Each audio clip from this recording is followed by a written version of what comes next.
黑芝麻和鸡蛋搭配在一起，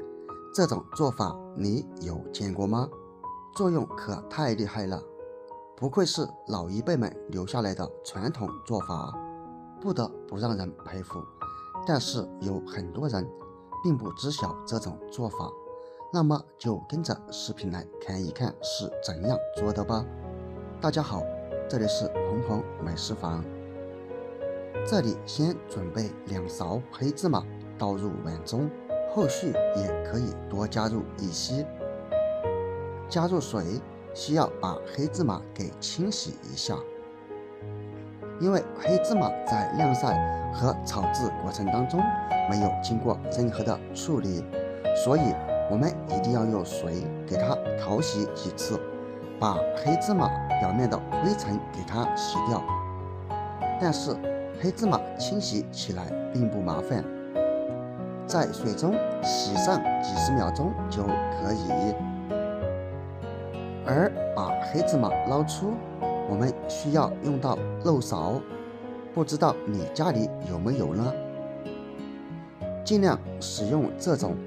比较密的漏勺，把清洗干净的黑芝麻过滤出来。洗好之后放在一旁备用。接下来起火烧锅，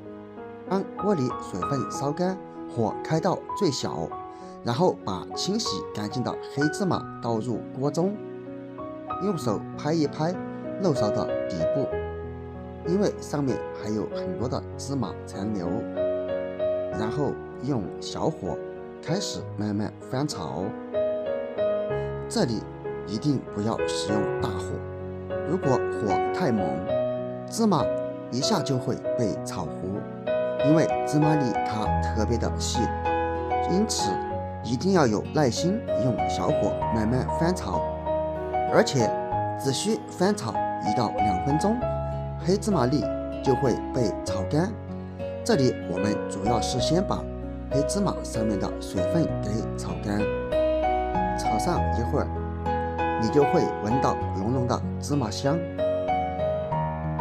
那么炒干里面的水分之后，我们需要把芝麻炒制成什么样子呢？直到里面的黑芝麻在锅里面一跳一跳的就可以，你会听到噼里啪啦的声音，而且这些黑芝麻由于高温的原因，它会在锅里面弹跳，这时候芝麻粒就已经被炒好了。这时候就能看见有很多的黑芝麻在锅里跳来跳去的，这就说明黑芝麻当中的水分已经被完全炒干。近距离看一看，把它炒制成这样就可以了。然后咱们就可以关火，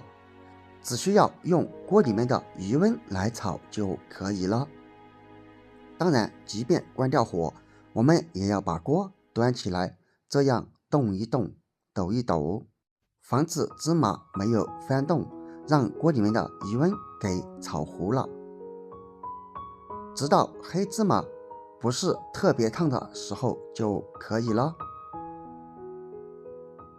再把炒好的芝麻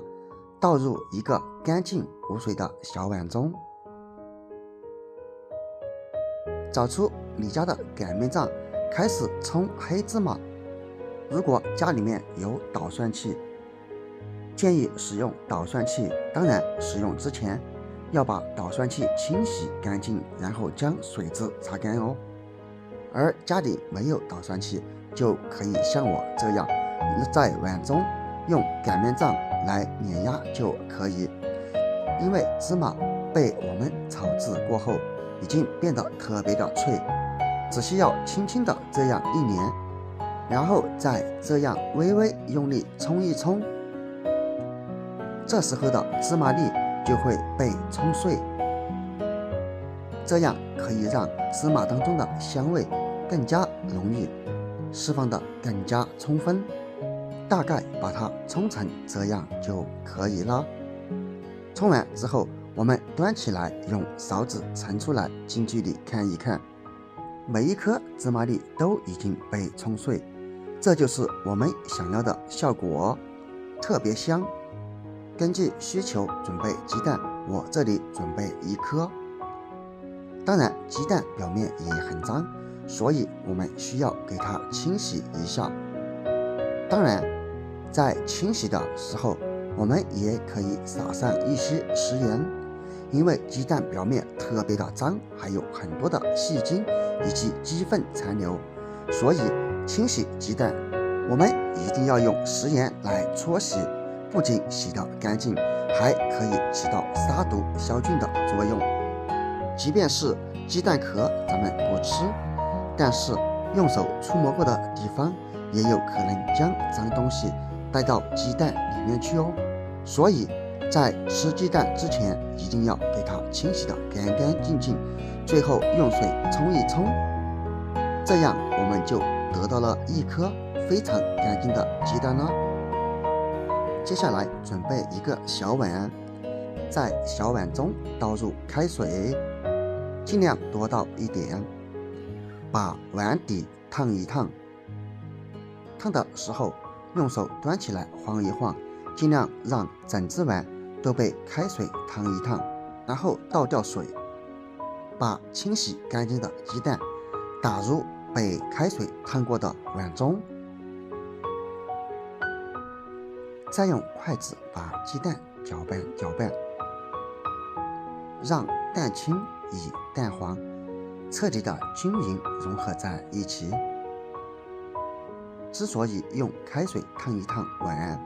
就是为了让我们在打鸡蛋的时候会更加的均匀。鸡蛋搅拌好以后，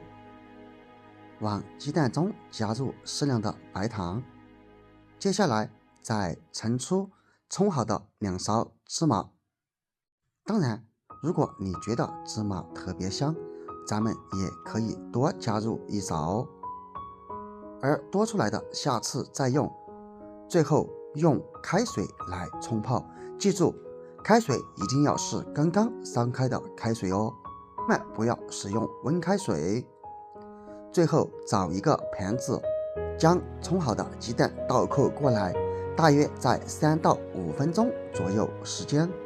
这样可以让鸡蛋的腥味减少一些。最后我们再揭开盘子，用勺子搅一搅，哇，闻起来真的太香了。